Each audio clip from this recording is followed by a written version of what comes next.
Et finalement, la preuve tangible qu'ils avaient trouvé le Seigneur, elle se trouve au verset 19, où il est écrit « Il n'y eut point de guerre jusqu'à la 30e jour. »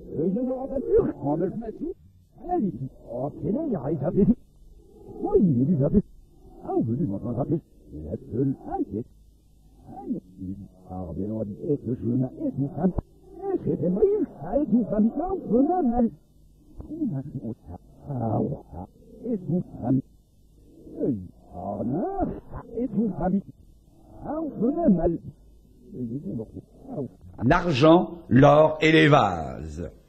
L'or, dans la Bible, ça nous parle de la foi, une foi plus grande. L'argent nous parle de la rédemption. Et les vases, d'après l'épître aux Corinthiens, nous trouvons que ce sont des hommes. Des hommes, n'est-ce pas? Nous possédons ces trésors dans des vases de terre. Tout cela, c'est l'accroissement, la paix et l'accroissement de l'œuvre de Dieu. Et je termine en vous rapportant cette histoire que j'ai lue il y a quelque temps d'une œuvre missionnaire très prospère. L'œuvre s'étendait, l'œuvre prospérait, les âmes s'y convertissaient.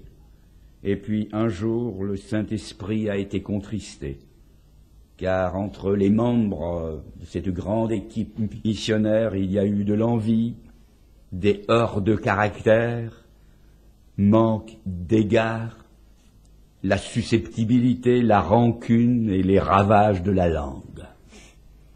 Et puis, il n'y a plus eu aucune conversion. Bien que les rouages extérieurs de la mission continuaient à tourner comme auparavant, se sont aperçus qu'il n'y avait plus de bénédiction. Ils ont essayé d'y remédier, mais rien n'y faisait. Ni plan, ni méthode, ni effort, plus rien. L'œuvre de Dieu était bloquée jusqu'au jour où le Saint-Esprit leur a révélé ce qui ne marchait pas. Il y a eu la confession, le pardon et l'humiliation. Et l'œuvre est repartie, et les âmes à nouveau se sont converties au Seigneur. Eh bien, c'était un peu ça, l'histoire d'Asa. Non pas une histoire déplorable, une histoire assez semblable à nos milieux évangéliques, je le répète, où tout n'est pas si mal. On est un peu dans le ravin, mais on est encore au bord. Alors on peut s'arrêter et remonter la pente. Je résume les deux résultats, la paix et l'enrichissement de l'œuvre de Dieu. L'enrichissement peut être au niveau personnel, comme au niveau collectif. Et si cela est le but à atteindre, eh bien, le chemin est tout tracé dans l'exemple d'Asa et de son retour à Dieu, et nous n'avons qu'à suivre son exemple. Il l'a cherché de tout son cœur, et il a trouvé le Seigneur, avec toutes les conséquences heureuses que nous avons vues.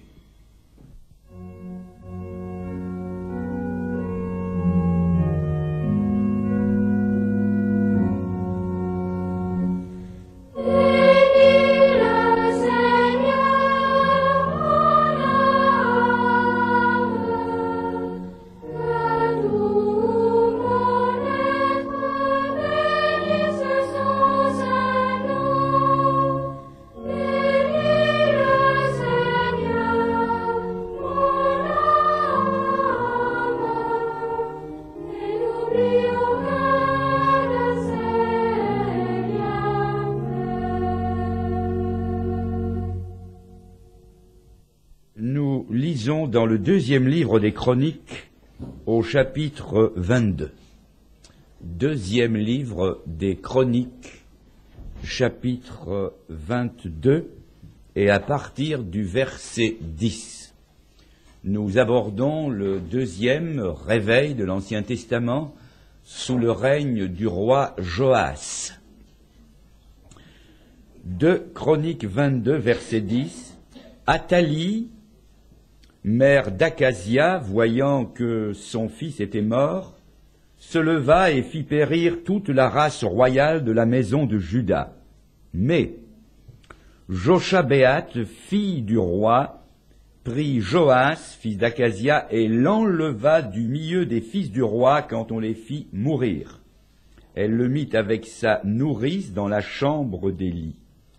Ainsi Joshabéat, fille du roi Joram, femme du sacrificateur Jéhojada et sœur d'Acasia, le déroba au regard d'Athalie qui ne le fit point mourir. Il resta 6 ans caché avec eux dans la maison de Dieu, et c'était Athalie qui régnait dans le pays. La 7e année, Jéhojada s'anima de courage et traita alliance avec les chefs des centaines. Azaria, fils de Jocham, Ismaël, je passe tous ces noms, je passe au verset 2, ils parcoururent Juda et ils rassemblèrent les Lévites de toutes les villes de Juda et les chefs des familles d'Israël et vinrent à Jérusalem. Toute l'assemblée traita alliance avec le roi dans la maison de Dieu. Et Jéhojada leur dit, « Voici, le fils du roi régnera, comme l'Éternel l'a déclaré à l'égard des fils de David. Voici ce que vous ferez. Le tiers qui parmi vous entre en service le jour du sabbat, sacrificateurs et lévites, fera la garde des seuils. Un autre tiers se tiendra dans la maison du roi, et un tiers à la porte de Gésod. Tout le peuple sera dans les parvis de la maison de l'Éternel, que personne n'entre dans la maison de l'Éternel excepté les sacrificateurs et les lévites de service. Ils entreront car ils sont saints, et tout le peuple fera la garde de l'Éternel. Les lévites entoureront le roi de toutes parts, chacun les armes à la main, et l'on donnera la mort à quiconque entrera dans la maison. Vous serez près du roi quand il entrera et quand il sortira. Les Lévites et tout Juda exécutèrent tous les ordres qu'avait donnés le sacrificateur Jéhojada. Ils prirent chacun leurs gens, ceux qui entraient au service et ceux qui sortaient de service le jour de sabbat, car le sacrificateur Jéhojada n'avait exempté aucune des divisions. Le sacrificateur Jéhojada remit aux chefs de centaines les lances et les boucliers grands et petits qui provenaient du roi David et qui se trouvaient dans la maison de Dieu. Il fit entourer le roi en plaçant tout le peuple, chacun les armes à la main, depuis le côté droit jusqu'au côté gauche de la maison, près de l'autel et près de la maison. On fit avancer le fils du roi, on mit sur lui le diadème et le témoignage, et on l'établit roi. Et Jéhojada et ses fils loignirent, et ils dirent « Vive le roi !» Athalie entendit le bruit du peuple accourant et célébrant le roi, et elle vint vers le peuple à la maison de l'Éternel. Elle regarda, et voici, le roi se tenait sur son estrade à l'entrée. Les chefs et les trompettes étaient près du roi, tout le peuple du pays était dans la joie, et l'on sonnait des trompettes, et les chantres avec les instruments de musique dirigeaient les chants de louange. Athalie déchira ses vêtements et dit « Conspiration, conspiration !» Alors le sacrificateur Jéhojada, faisant approcher les chefs de centaines qui étaient à la tête de l'armée, leur dit « Faites-la sortir en dehors des rangs, et que l'on tue par l'épée quiconque la suivra. » Car le sacrificateur avait dit « Ne la mettez point à mort dans la maison de l'Éternel. » On lui fit place, et elle se rendit à la maison du roi par l'entrée de la porte des chevaux, et c'est là qu'ils lui donnèrent la mort. Jéhojada traita entre lui, tout le peuple, et le roi une alliance par laquelle il devait être le peuple de l'Éternel. Tout le peuple entra dans la maison de Baal, et ils la démolirent, ils brisèrent ses autels et ses images. Ils tuèrent devant les autels Mathan, prêtre de Baal. Jéhojada remit les fonctions de la maison de l'Éternel entre les mains des sacrificateurs, des Lévites, que David avait désignés dans la maison de l'Éternel pour qu'ils offrissent des holocaustes à l'Éternel, comme il est écrit dans la loi de Moïse, au milieu des réjouissances et des chants d'après les ordonnances de David. Il plaça les portiers aux portes de la maison de l'Éternel, afin qu'il n'entrât aucune personne souillée de quelque manière que ce fût. Il prit les chefs de centaines, les hommes considérés, ceux qui avaient autorité parmi le peuple et tout le peuple du pays, et il fit descendre le roi de la maison de l'Éternel. Ils entrèrent dans la maison du roi par la porte supérieure, et ils firent asseoir le roi sur le trône royal.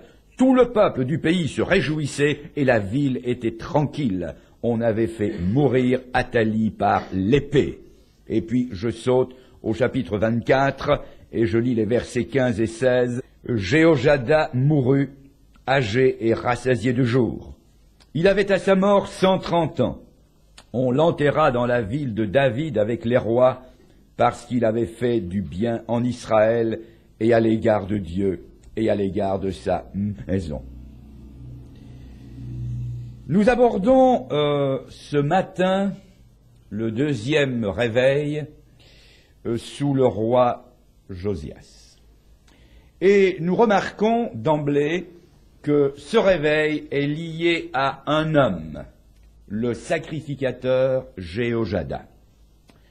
Si ce n'est pas là une règle absolue, il nous faut quand même reconnaître que l'œuvre de Dieu et l'histoire des réveils sont souvent liées à un homme.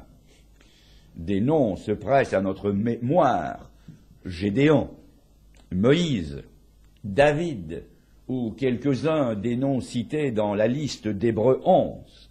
Et plus près de nous, Hudson Taylor, John Wesley, François Coillard, Félix Neff ou Robert Halden à Genève. Et cela nous montre l'importance que Dieu attache à un homme, à ce qu'il peut être et à ce qu'il peut faire quand cet homme se laisse conduire par le Saint-Esprit de Dieu. Et il nous faut dire que tous les plans de Dieu passent par l'homme, en tout cas par l'homme Christ, Jésus, comme l'appelle l'apôtre Paul. Laissez-moi maintenant vous brosser la toile de fond de ce réveil et vous présenter les principaux acteurs de cet épisode du peuple de Dieu. Il y a d'abord Athalie, la reine Athalie qui règne. Et si vous êtes quelque peu familiarisé avec les Écritures, vous saurez que la reine Athalie n'a rien de commun avec la reine Élisabeth d'Angleterre ou la reine Juliana de Hollande. Elle était la fille du sinistre Akab et de la sanguinaire Jézabel, la femme la plus terrible de toute la Bible. Et l'on peut dire telle mère, telle fille. Le bon roi Josaphat avait commis la grave erreur de marier son fils Joram à cette jeune fille impie. Et pendant le court règne de Joram, elle incita son mari à faire le mal. Et quand son mari mourut assez rapidement, elle continua à inciter son fils, qui était devenu roi, Acasia, elle continua à l'inciter à faire le mal. Cela nous est écrit au chapitre 22, au versets 3 et 4. Acasia marcha dans les voies de la maison d'Akab, car sa mère, Athalie, lui donnait des conseils impies. Il fit ce qui est mal aux yeux de l'Éternel, comme la maison d'Akab, où il eut après la mort de son père des conseillers pour sa perte. Athalie, c'était, pour le moins qu'on puisse dire, une femme de tête, d'influence. Toute son énergie était canalisée vers le mal, et elle venait en tête des mauvais conseillers de son fils. Elle en était le cerveau, elle avait le génie du mal. Cette femme ne reculait devant rien. Et quand elle apprend la mort de son fils, elle fait tuer toute la race royale, c'est-à-dire tous ses petits-fils, pour prendre le pouvoir. Nous savons tous, n'est-ce pas, que le pouvoir a toujours fait tourner la tête aux gens. Et qui pourra jamais dénombrer le nombre de ceux qui sont morts parce qu'ils constituaient une rivalité ou une menace pour le pouvoir. Cela va des 70 fils de Gédéon que leur frère Abimélec a tué en un jour pour prendre le pouvoir, jusqu'à Clovis, le roi des Francs, dont l'histoire nous rapporte qu'il fit périr des membres de sa famille pour être le roi. Et cela s'est continué. Est-ce que être le premier ne trottait pas dans la tête des disciples du Seigneur? Être le premier, tout au-dessus, c'est le péché du diable. Et hélas, ce n'est pas exempt du contexte chrétien. J'ai connu un homme chez nous qui se voulait serviteur de Dieu, qui était très avenant, très affable, un homme remarquable par certains côtés, en apparence tout au moins, mais il avait la soif du pouvoir. Et quand un frère un peu qualifié venait dans la région et passait dans l'assemblée, après tout un temps, il s'arrangeait toujours pour l'éliminer de la scène et pour rester tout seul. À mes amis, le désir de paraître, l'ambition de gouverner, elle est aussi naturelle au cœur humain que la respiration l'est au poumon. L'homme aime manipuler le pouvoir. Je voudrais aussi faire remarquer que par Athalie, et tout ce qu'elle fait, les promesses et les plans de Dieu sont dangereusement menacés. Parce que Satan savait, et c'est là une règle tout au long de la Bible, savait que le Messie, le Sauveur promis, devait venir par une ligne déterminée. Le Messie ne venait pas n'importe comment ni n'importe d'où. Dieu avait fixé une ligne. Et c'est ainsi que Abel, le premier enfant né dans ce monde, était de cette lignée, alors Caïn, qui était de Satan, a tué Abel. Mais Dieu, bien sûr, a pourvu à son remplacement. Puis Satan est arrivé à corrompre la terre, et quand la terre a été corrompue, Dieu a été acculé à la détruire par le déluge. Les plans de Dieu allaient tomber, comme on dit, à l'eau. Mais il y avait une famille, heureusement, et une arche, et la lignée pouvait se poursuivre. Ensuite, les précisions sont venues dans l'Écriture, et le Messie devait naître de la postérité de David. Et ici, en supprimant tous les enfants mâles de la postérité de David, la naissance du Messie était virtuellement compromise. Si bien que derrière Athalie, et derrière tous les crimes qui se sont faits contre la lignée de la foi, il nous faut y voir l'ombre sinistre du prince des ténèbres qui veut rendre impossible la venue du Sauveur. Comment expliquer que, outre les jugements prophétisés par le Seigneur, il y ait eu un tel acharnement à détruire le peuple juif? Comment expliquer ces 6 millions de morts pendant la dernière guerre sous le régime hitlérien?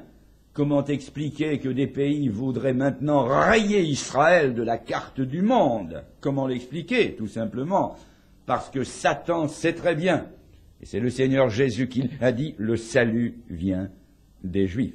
C'est par eux, par les Juifs, que les promesses de bénédiction mondiale faites à Abraham descendront sur cette terre. Et il ne faut pas chercher ailleurs.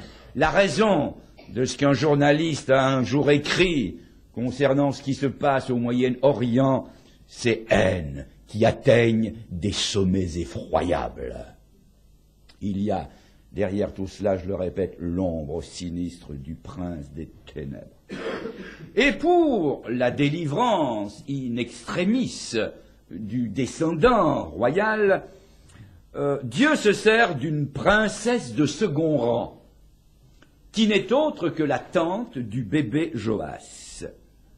Cette princesse avait consenti à une mésalliance de rang en épousant le sacrificateur Jéhojada. Elle avait fait un mariage d'esprit, et je l'espère pour elle, un mariage de cœur. Elle avait sacrifié beaucoup à son prestige, pensez-vous, n'est-ce pas, frère et sœur du roi, une princesse royale. Elle avait sacrifié beaucoup à son prestige en épousant un simple sacrificateur. Mais c'était là une humilité de sa part que Dieu n'allait pas oublier. Car Dieu n'oublie jamais, ni dans un sens ni dans l'autre. Et par elle, le Seigneur va préserver la lignée de la foi qui va conduire au Sauveur. Si bien que, à plus de 25 siècles de distance, nous qui sommes ici aujourd'hui, nous sommes, dans un sens, redevables au courage de cette femme. Et ce kidnapping, le mot est bien approprié, kidnapping, n'était pas chez elle ou chez son mari un exploit isolé, car il y avait des risques et des dangers continus. Pensez, n'est-ce pas, il recueille un bébé et il le garde pendant 6 ans. 6 ans, caché dans le temple. Or, ceux qui ont des enfants comprendront très bien ce que ça représente de garder un enfant caché pendant 6 ans. Il y a les cris, il y a les pleurs, il y a les désobéissances et les espiègleries. Et pendant 6 ans, il a fallu contenir tout cela. C'est-à-dire que leur consécration leur a fait courir des risques. Ça leur a coûté quelque chose. En fait, c'est leur vie qu'ils ont exposée pour l'enfant roi. Et cela rejoint ce texte de l'Apocalypse. Ils n'ont pas aimé leur vie jusqu'à craindre la mort.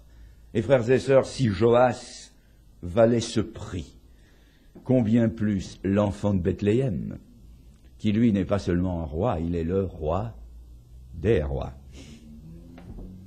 Voyons maintenant brièvement la tâche de ce beau couple, un couple qui n'est pas sans rappeler Priscille et Aquila du Nouveau Testament. Eh bien, leur tâche, c'était de sauver l'héritier, de rassembler les bonnes volontés, de galvaniser les énergies, de faire régner le roi, d'abattre l'usurpatrice et l'idolâtrie, et de rétablir la maison de l'Éternel dégradée et profanée par les idoles. Voilà leur tâche. Et ils pouvaient s'écrier comme l'apôtre Paul, « Qui est suffisant pour ces choses ?» Alors, que s'est-il passé? Eh bien, nous avons lu au verset 1 du chapitre 24 que Jéhojada s'anima de courage. Il en fallait du courage pour faire pièce à la dictature d'Athalie. Et frères et sœurs, il faut beaucoup d'animation et beaucoup de courage aujourd'hui pour secouer dans nos vies le joug du péché. Surtout quand l'adversaire a la main mise sur les leviers de commande, sur les esprits et sur les cœurs. Et nous savons que notre ennemi a la main mise sur nous, sur notre chair, sur notre vie. Nous sommes nés dans le péché, nous sommes tous enclins au péché. Et le péché, il est comme Athalie. Heureusement, il est une autorité que nous avons le droit de contester. L'apôtre Paul va dire, vous n'êtes pas redevable au péché pour vivre selon la chair. C'est-à-dire que nous avons le droit de prier et de lutter contre tout ce qui voudrait nous asservir au péché. Oui, nous avons le droit de lutter contre le règne de la chair dans l'Église, le règne de ceux que l'on met en place d'autorité sans être passé par la conversion. Nous avons le droit de lutter contre le laisser-aller qui caractérise la fin des temps, le droit de lutter contre les fausses doctrines, les fausses pratiques qui s'infiltrent dans les cultes. Nous avons le droit de lutter contre les accommodements aux pires situations orales, le droit de lutter contre ces sauterelles qui sortent du puits de l'abîme, sauterelles de l'intrigue, de la calomnie, de l'orgueil, de la négligence, de la passivité, ou du je m'en foutisme. Frères et sœurs, l'esprit d'Athalie n'est pas mort, et il n'est pas que dans le monde, il se retrouve maintenant aussi dans le peuple de Dieu. Alors, Jéhojada s'arme de courage. Il n'accepte pas cette situation. Il va lutter contre. Et il est marqué qu'il rétablit le souverain légitime. C'est le retour à la légalité. Et la légalité, frères et sœurs, ce n'est pas le légalisme. Il y a une différence. Il y a toujours une légalité qui s'attache à la grâce de Dieu. N'oublions pas que quand l'apôtre Paul écrit dans l'épître aux Romains ou dans toutes les autres épîtres la grande doctrine de la justification par la foi, il s'exprime toujours en termes de loi. Quelqu'un a dit que l'apôtre Paul écrivait comme s'il se trouvait devant un tribunal. Et il est bon de savoir que le salut que Dieu nous a donné, retenez-le, n'oubliez jamais, c'est un salut judiciaire. Non pas un salut sentimental. Mais c'est un salut légal, basé sur la mort et la résurrection de Christ. Le salaire du péché, c'est la mort. Il fallait que notre péché soit mis à mort. Et il l'a été, non pas dans nos personnes, heureusement, mais il l'a été dans la personne du Seigneur Jésus. Si bien qu'il y a une légalité dans la grâce. Et sinon, elle serait un prétexte à vivre dans le désordre. La grâce ne serait plus la grâce. Ce qui doit régner, c'est le droit, la justice et l'amour. Ou bien la justice aura des droits sur nous, ou bien ce sera le péché. L'apôtre Paul l'a dit dans l'épître aux Romains, nous sommes esclaves de ce qui a triomphé de nous, ou de la justice, ou du péché. Alors celui qui se dit enfant de Dieu, serviteur de Dieu, ne doit reconnaître qu'un seul droit et qu'une seule autorité, non pas Athalie mais Joas, c'est-à-dire non pas le péché, mais Jésus-Christ. Jéhojada, sa femme, et quelques autres, indomptables, n'ont pas accepté le joug illégal de l'usurpatrice. Ils n'ont pas pris leur parti d'une situation catastrophique et ils ont résisté. Dites-moi un peu, d'où vient qu'il y ait tant de problèmes chroniques dans la vie de beaucoup de chrétiens? Eh bien, tout simplement parce qu'ils courbent l'échine devant Athalie et ce qu'elle est censée représenter aujourd'hui. Tout en reconnaissant, dans la vie de certains, qu'il n'y a pas d'autre roi que Jésus, il est le roi des rois, et ils le disent et ils le proclament, ils cèdent au diable des droits sur leur vie, et le diable, croyez-moi, se fait toujours payer en monnaie forte. Voyez-vous, ils proclament dans le cercle privé du culte que Christ est roi. Christ est le roi, mais leur langue et leurs plumes sont sur la place publique. C'est Athalie, c'est la calomnie. Et on n'oserait pas toujours dire ce qui s'est dit dans le cornet du téléphone. Mais Christ est roi, sauf dans le cornet du téléphone. Ils proclament volontiers le caractère impeccable de Jésus, mais ils sont les spécialistes du coup fourré, de la malhonnêteté commerciale et des transactions par-dessous la table. Autrement dit, ils rêvent de Joas et ils servent Athalie. Comme les pharisiens, ils avaient Joas sur les lèvres et Athalie dans le cœur. Et la Bible dit qu'un cœur partagé est en abomination à l'Éternel. Voyons donc un peu à présent la suite en tenant compte de la situation. Il y a eu, pour arriver à ce réveil, à cette libération, il y a eu des préparatifs en secret. Nous l'avons lu, n'est-ce pas? Ils s'assemblent en secret, ils présentent le fils du roi, ils font des plans.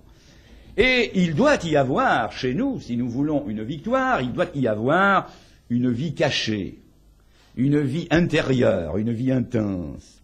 C'est là, dans l'intérieur, que se préparent les grandes victoires de l'avenir. C'est vrai même dans la vie de chaque jour. Le champ de bataille, par exemple, nous le savons tous, n'est qu'une phase de la guerre. Ce qui s'y passe a été préparé de longue date et souvent dans le secret le plus absolu. C'est aussi vrai pour nous.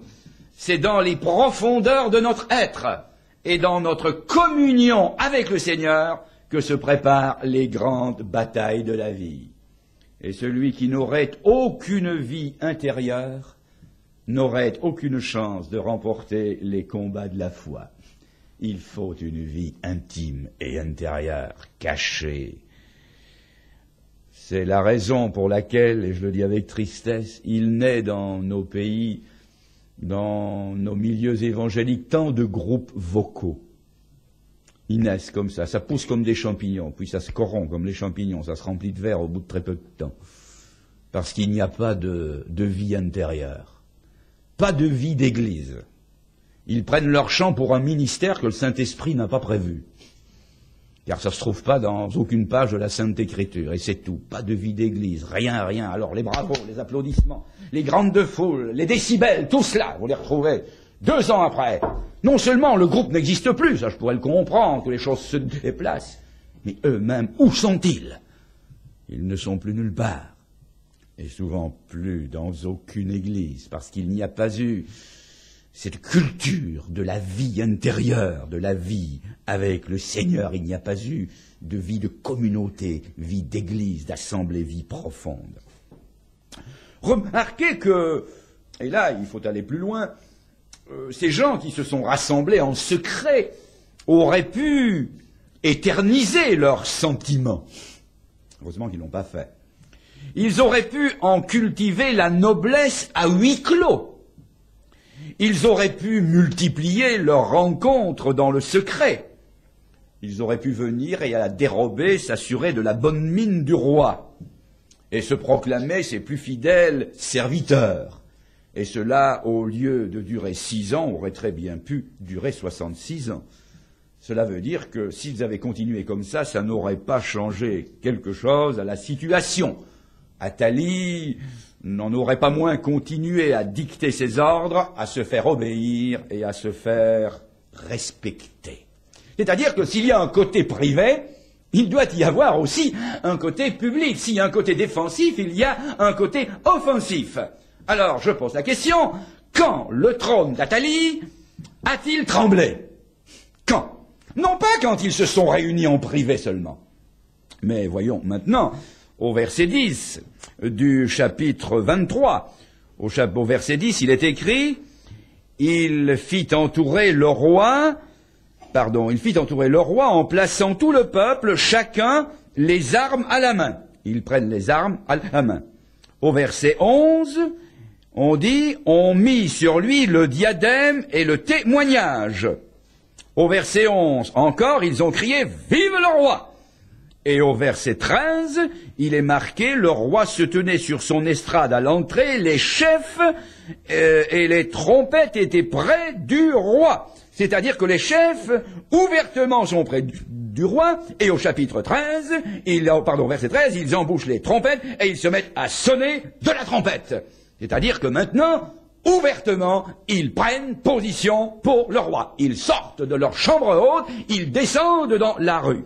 Et regardez immédiatement ce qui se passe, immédiatement au verset 13, immédiatement après, à la fin du verset 13, Athalie déchira ses vêtements et dit « Conspiration, conspiration !» Au verset 14, le sacrificateur Jéhojada, faisant approcher les chefs de centaines qui étaient à l'entrée, à la tête de l'armée, leur dit « Faites-la sortir en dehors des rangs et que l'on tue par l'épée quiconque la suivra. » Car le sacrificateur avait dit « Ne la mettez pas à mort dans la maison de l'Éternel. » On lui fit place. Elle se rendit à la maison du roi par l'entrée de la porte des chevaux, et c'est là qu'ils lui donnèrent la mort. C'est-à-dire que le trône d'Athalie s'est effondré quand ils sont sortis de leur réserve. Tant de nos convictions évangéliques, frères et sœurs, restent prisonnières de notre timidité et de notre apathie. Notre piété, faut-il le dire, est souvent défensive. Et avec cette piété-là, le trône de Satan ne risque pas de vaciller. Le temps que l'Église passe à se croiser les bras, c'est du temps gagné par l'adversaire. Tant que les disciples sont restés enfermés dans la chambre haute, le monde n'a pas bougé. Mais le jour où ils sont descendus de leur chambre haute, le monde a bougé. Et l'histoire nous l'apprend qu'il n'a plus jamais été pareil.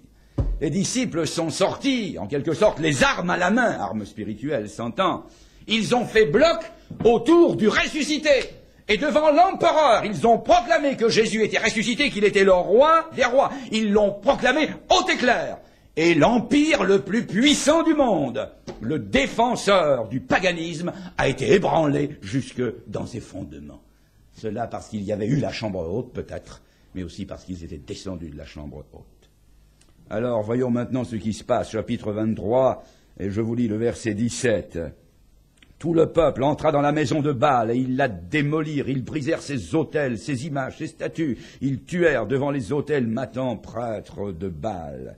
C'est-à-dire que l'enfer recule, le mal connu est extirpé, le royaume s'étend.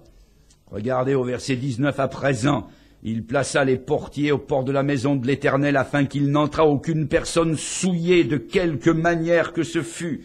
La politique néfaste du laisser-aller est terminée maintenant. La souillure et la vertu ne seront plus côte à côte dans la maison de Dieu. Déjà, nous avons là un tout petit coin du ciel où il est écrit que rien de souillé n'entrera dans son royaume.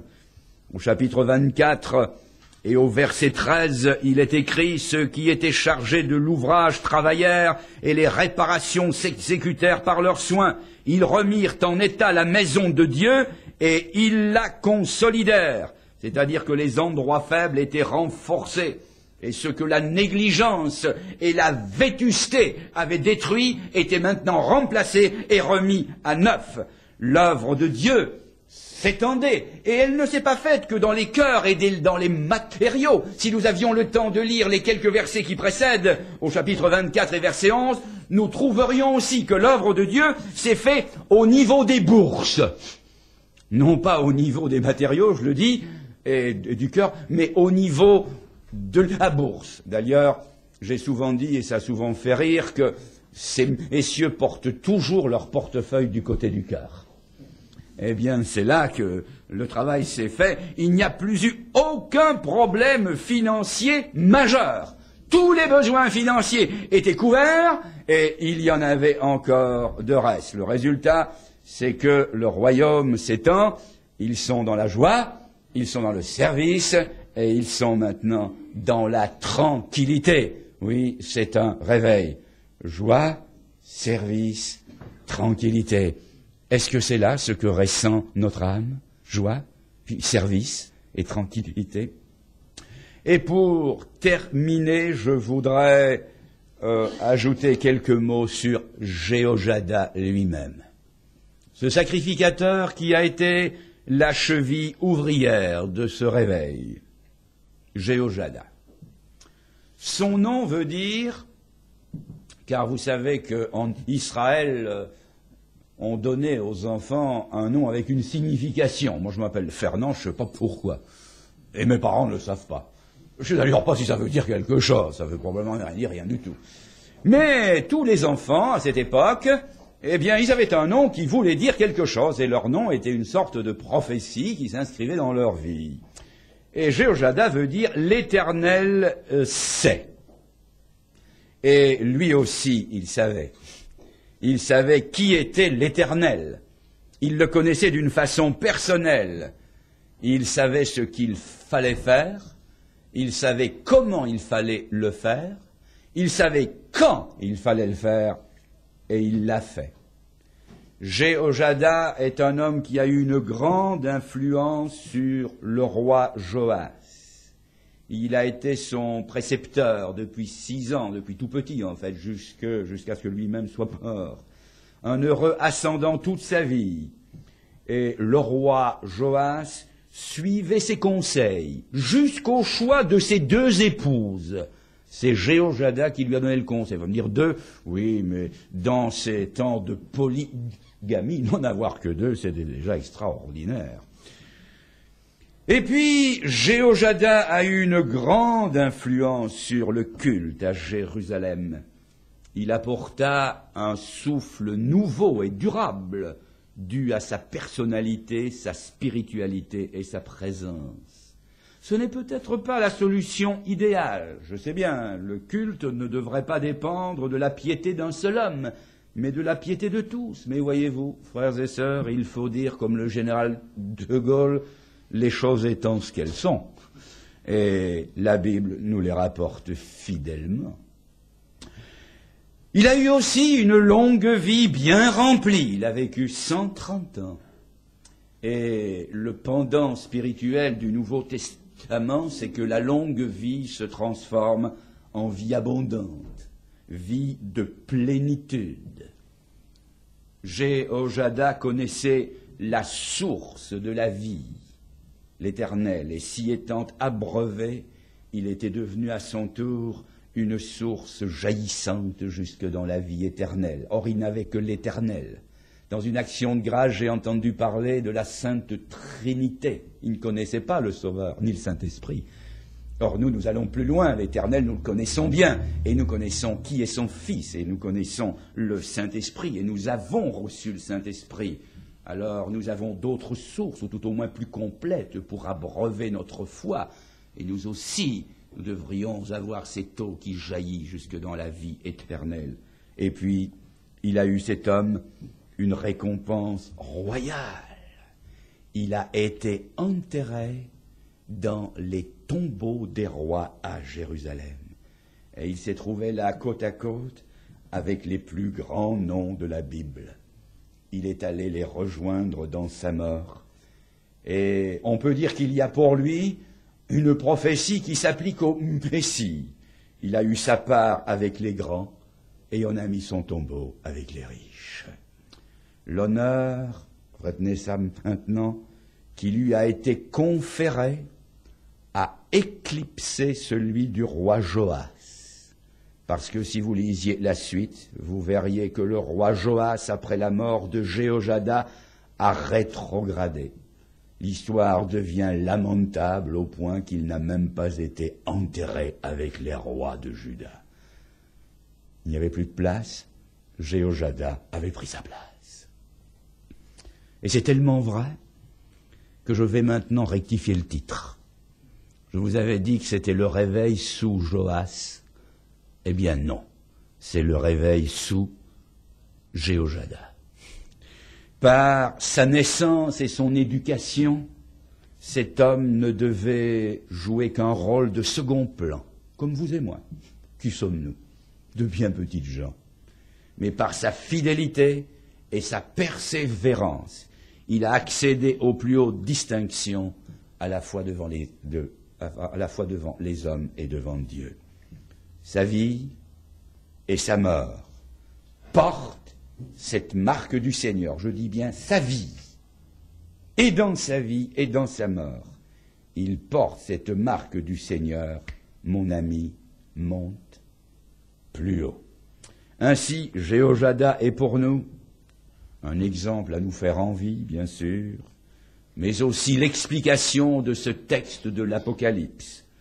Heureux ceux qui meurent dans le Seigneur, car ils se reposent leurs travaux et leurs œuvres les suivent. Voilà, frères et sœurs, je vous ai parlé du deuxième réveil, et retenez surtout la rectification quand vous relirez ces textes, c'est le réveil sous Jéhojada.